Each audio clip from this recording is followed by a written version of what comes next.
So now it is my pleasure to introduce our first session of the day, titled Beyond the Game, Building the Future of Women's Sports, with my colleague, Katie McInerney, Senior Assistant Sports Editor of the Boston Globe, and featuring speakers Jennifer Van Dyke from Boston Legacy Football Club and Morgan Tuck from the Connecticut Sun.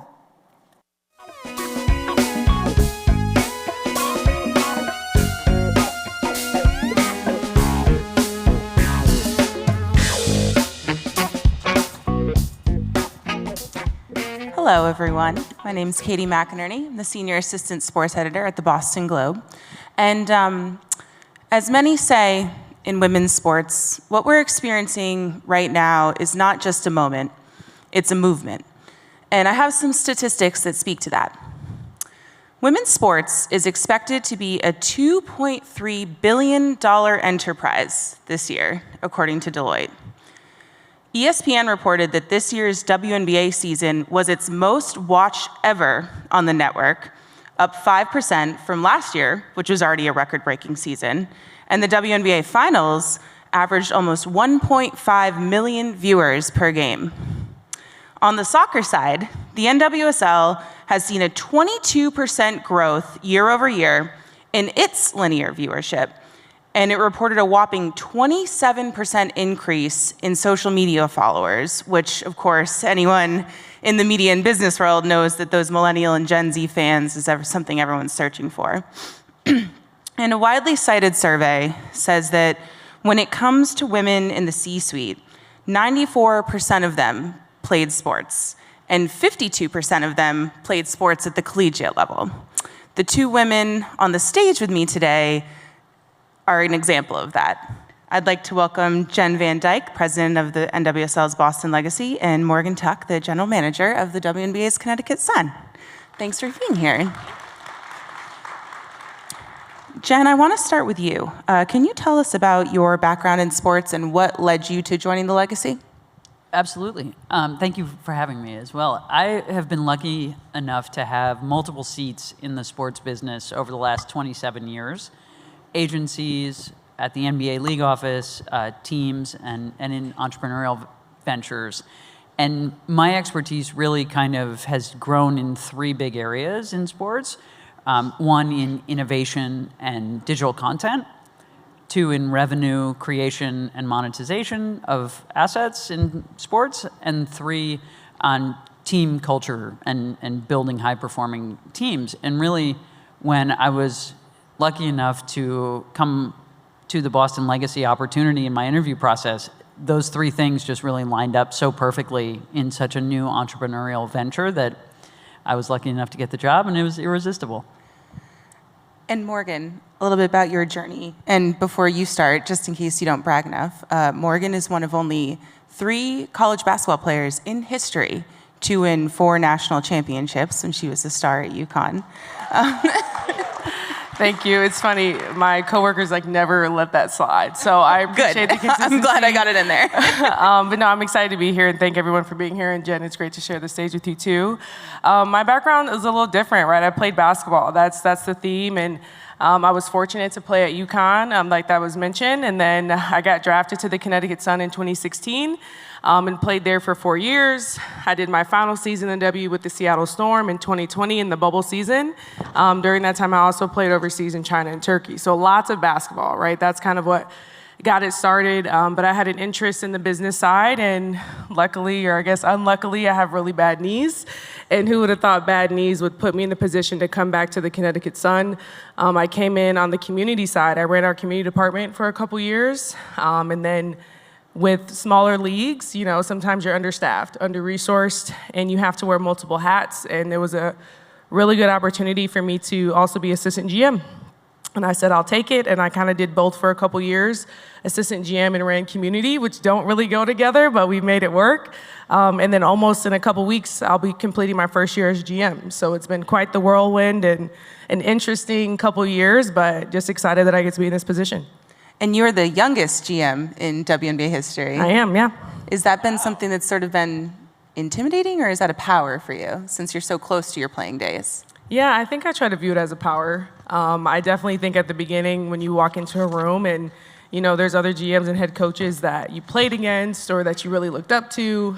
It's a different aspect, and I think there's a ton of value and experience, right? And I think I came in with a lot of self-awareness, understanding being the youngest means I don't have a ton of experience. So I think it's a superpower in this sense, but I lean on the people that do. And I think I'm surrounded by a good staff and a good group that helps me kind of navigate those moments where maybe experience would be helpful, but I definitely think it's a superpower.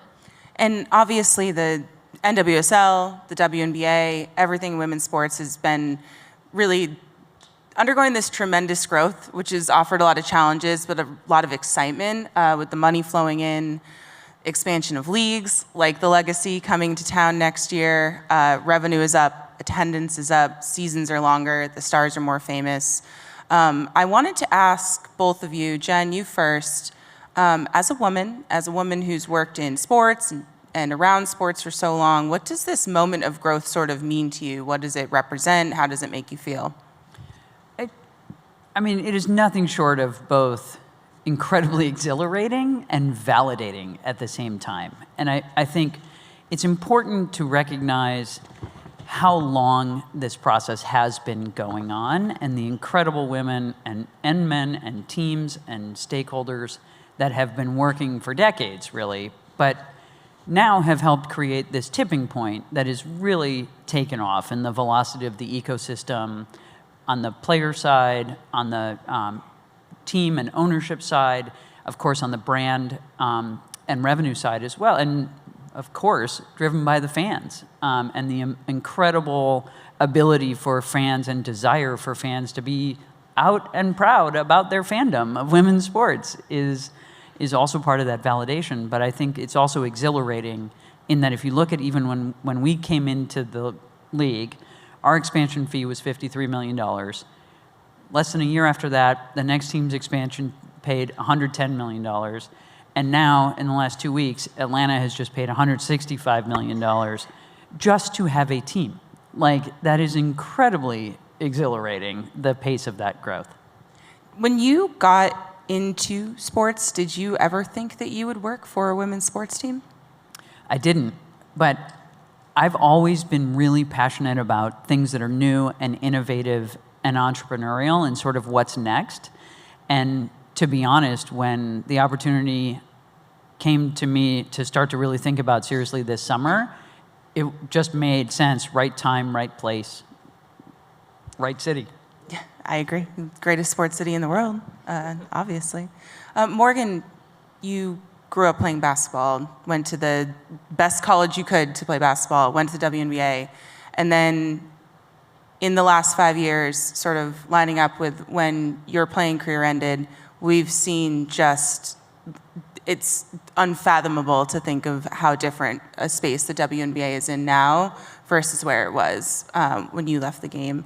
What does this moment mean for you as a woman who was an elite athlete and is now at the helm of a team who's sort of guiding it into the future? Well, first I'll say I definitely wish I was still playing in it, right, to benefit on that side. But I think it's been kind of similar to Jen's point. It's so exciting to see. I think when you're really passionate about something, or I think the first time I came across the WNBA, I was in 3rd grade reading a book on Lisa Leslie and the LA Sparks, right? And so to go from that where maybe not as many people knew about it to now seeing it all over the place and it's becoming more of a global game. And then just seeing how it impacts the players. I think that's always, to me, what's most important, and just seeing the growth and kind of them getting their due, right? There's been amazing athletes since sports started, and I think it's great that a lot of times now you can just turn on the TV, flip the channel, and you get to see a women's game. And I think in the past few years, that wasn't always the case. And so to see the growth, to see the attention, right? Sometimes it brings some negative attention, but people care, right? So I think just to see the level of care and enthusiasm and investment around the game has been really, really inspiring. You bring up a really good point, investment. I want to talk about that a little bit.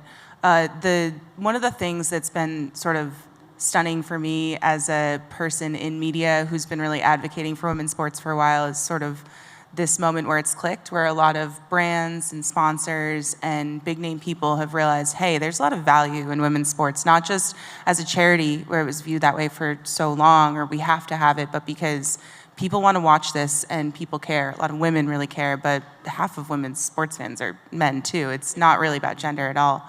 And one of the things that I've really enjoyed watching is how many powerful women are investing back into women's sports. And Jen, that's true of you guys at the Legacy, definitely. Could you tell me about your recent investor announcements and what you've seen and how it makes you feel? Shout out some names and tell us a little bit about how that came together. Absolutely. So I couldn't agree more. Part of this success is dependent on and because of the deep commitment that this new wave of owners and ownership has brought to these sports. And that really manifests in building, especially performance training centers, to allow female athletes to have the level of dedicated training facilities, both to become better athletes and hone their craft, as well as to recover faster back on the field, back on the court, and it makes a meaningful difference. Of course, some now, the next wave, will be dedicated stadiums. But I think the other side of ownership is bringing a new set of people to the table that really have the opportunity to shape the game in a way that we have never seen in pro sports before. Our most recent announcement was Juju Watkins. Juju is the first active college player to invest in a professional sports team.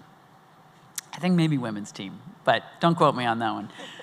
But it's amazing that she has the awareness and the strategy to invest her own money into these types of things and understand the platform and the power that she brings to shape the game is really stunning and next level. I mean, we also are lucky to have Aaliyah Boston, active W player, on our cap table, and Hollywood involved as well with Elizabeth Banks, local Boston royalty. It's just like one of those trends that I really do think is going to continue. I think the Juju thing is fascinating and another great segue, because if Juju Watkins hadn't torn her ACL in the NCAA tournament this past March, she'd probably be the #1 pick in the 2026 WNBA draft, which I know is a huge focus for you right now. Last weekend, Morgan was back at her alma mater, scouting at UConn, Ohio State. I wanted to ask you about team building. You've a very important role when it comes to the draft, scouting players, hiring coach, which you did last year. You nailed it last year with Sinai Rivers and Anissa Moro in the draft. That worked out very well as the Sun has sort of started to rebuild. This class is supposed to be stellar. Do you see an increase in talent at the top level from when you were playing and in your early years in the league? Do you think that we're sort of seeing this pipeline sort of start to develop where the best are just getting better? I think so, and I think, in the past, when you've looked at the league, usually rookies coming in, it took a 2 to 3 year span for them to kind of get their feet set, right? To really be impactful and kind of take the league. Mm-hmm. And I think now you're seeing it in their first year as a rookie, right? They're coming in, and what's unique about our season is, they finish their college season and our draft is in mid-April, and they start our season before they've graduated, right? So they're coming right off of a season, depending on how far they go. But to me, it's kind of insane the amount of talent that we're seeing really, really young coming out of college. And I think in the past, it was like, okay, you don't have a lot of expectations for rookies, even top picks, because you knew it takes some time. And now the way that they're able to come in and impact, then also from the international side, right? There's a lot of draft eligible players that are overseas that come in and make a lot of impact too. Right. So, I think there's growth in a lot of ways that we've spoken about, but I think the talent level is also growing. And I think too that it sort of speaks to the WNBA has always been a pathway for players, obviously. But now it's so much more lucrative with those sponsorships off the court too. Yes, we have Unrivaled, Athletes Unlimited. A lot of athletes still need to play in the off season because of the salaries. But now they're able to supplement their income in a way that they really haven't been able to before. And Jen, I know that sponsorship is a huge part of the next step here with the Legacy. Another thing for the audience, one really, really cool element of what's happening in women's sports right now is that we're seeing a lot of brands and sponsors come in who never really were in sports before, talking about beauty brands like e.l.f. Beauty and Sephora. We're seeing things like Ally Financial and Mass Mutual who are really dedicating their resources on finance and education when it comes to women to help shrink the pay gap. Jen, what have you seen with the legacy? What sort of sponsors have you been able to attract that maybe you weren't expecting, or things that really make sense for the team? Well, you're absolutely right. I mean, the other key component of this ecosystem are the brands that come in. And what I love seeing as someone who's spent their whole life selling sponsorships and trying to get brands interested in things is that the brands that are coming in really understand this female sports fan consumer, which, Katie, to your point, is not always just a woman. They really do, they buy more, they spend because of the brand's investment in women's sports. They are very astute consumers that brands are now understanding in sponsorship, not just for the big, large media impression value, but the ability to deeply and impactfully activate those relationships across that whole fan base. We have what I think is the most incredible front of kit partner that we just announced in the last couple weeks, which is TJ Maxx. TJ Maxx is not only the ideal brand for a women's team like us, they have been making steady investments in women's sports. We are the first team partnership that they've ever done. And it's a very front and center, literally, placement, but the programs around it that we will build with them will have deep community impact as well as fan benefits and different things, but also to have the very traditional moniker that they are, I think, Massachusetts' largest company, and to be on the hometown team's jersey, it kind of brings all of the pieces of both traditional and what we're seeing in this new wave together, and we're just thrilled about it.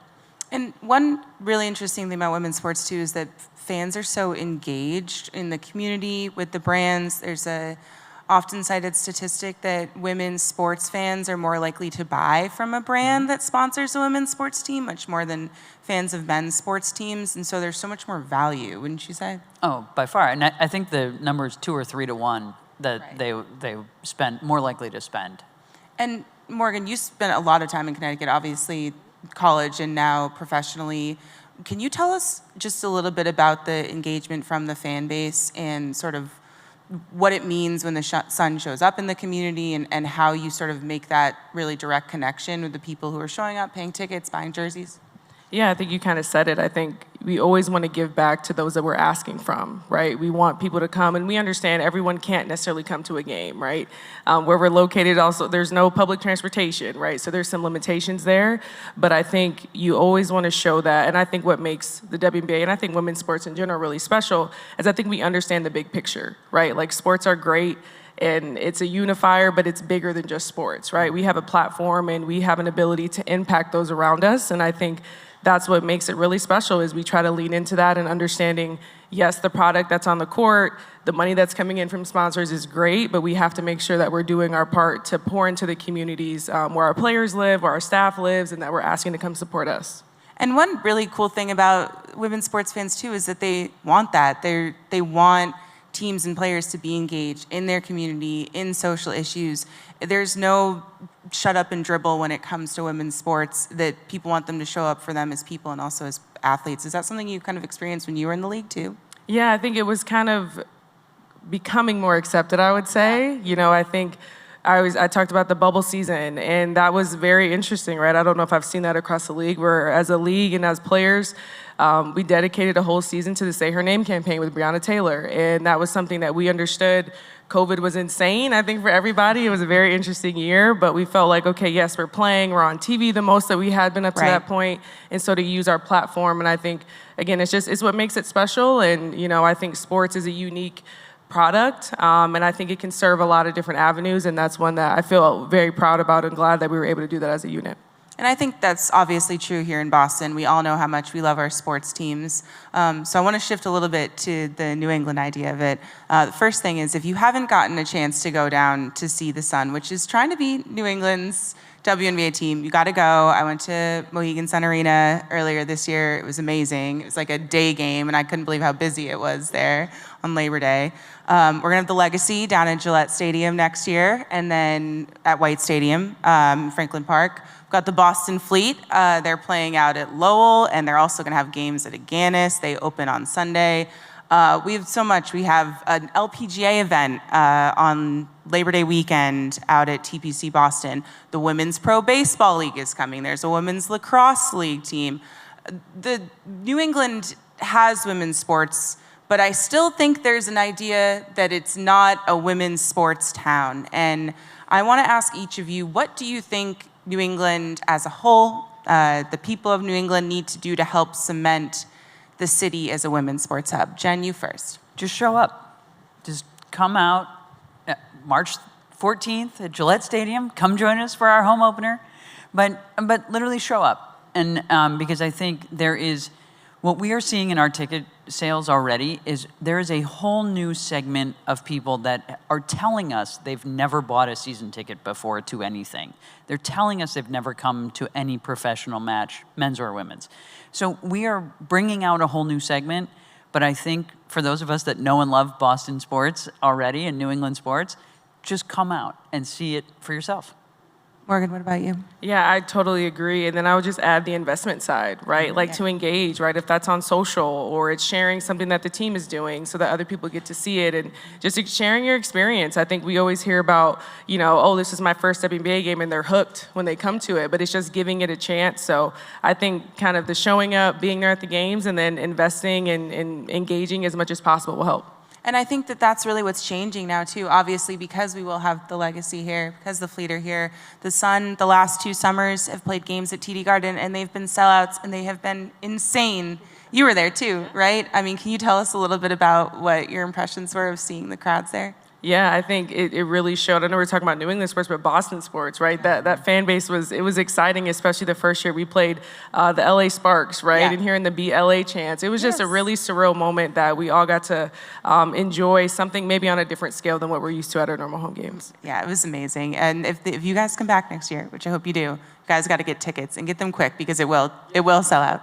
I also heard, actually, Jessica Berman said over the weekend on a podcast that projections for tickets for the Legacy season opener are stunning. And so I'm very excited to see what that means whenever we get numbers. We are going for it, and we need everyone's help, and we're so excited. And just don't forget, there's 65,000 people fit in Gillette Stadium. So we need a lot of help. Let's go. all right, we have just a minute left, so I want to hit you guys quickly. Give us one prediction for the year 2026 when it comes to women's sports. It can be your team, your league, the industry as a whole. Jen, you first. Well, we're going out to the NWSL championship game this week, and my prediction is Boston Legacy is competing for that next year in a really meaningful way. All right, I like it. I'll go women's basketball in general, and I think in the next year we'll see a big increase in the global aspect of the game with new CBA negotiations that are happening. I think it's the first time that we're seeing across the board that players are really eyeing the WNBA rather than even playing in their home country. So I think the global game is going to expand a lot. That's a great one. Thank you so much for your time. This was amazing. We could go for another hour, I'm sure, but we need to get off stage. So it was a pleasure to speak with all of you today. And to echo what both of these women said, the best way you can support women's sports right now is to buy a ticket, buy a jersey, turn on the television, follow them on social media. Like I said at the start, it's not going anywhere. It's only getting bigger. And so you better get in on the ground floor now and support women's sports. So thank you so much.